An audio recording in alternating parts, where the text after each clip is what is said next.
Dear brothers and sisters in Christ, the readings today speak about God's call and the people's response.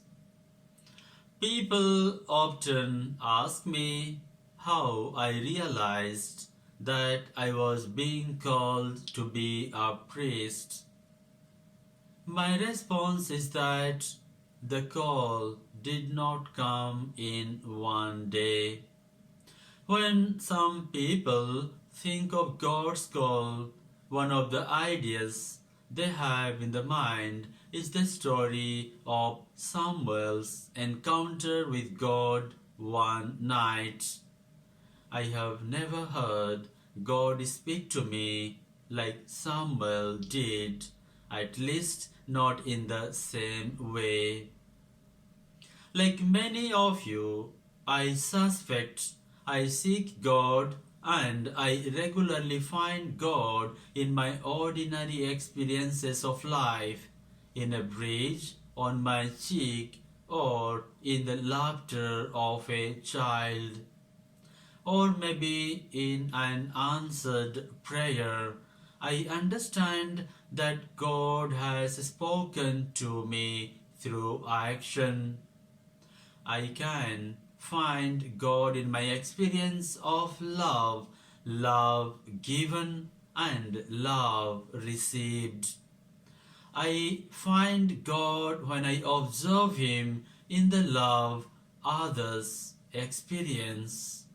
When I see a parent with a newborn baby or a young couple about to get married, or indeed in a couple celebrating many years of marriage, I observe God's love. When I see doctors and nurses, firefighters and postal workers, when I am invited to enter into their experiences, I can see how God is always working in our lives in mysterious ways.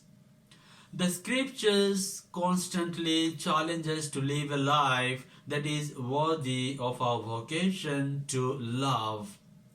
As we read about the positive response of Samuel, Simon, and Andrew to the divine call, we must not forget that we are all called to be disciples.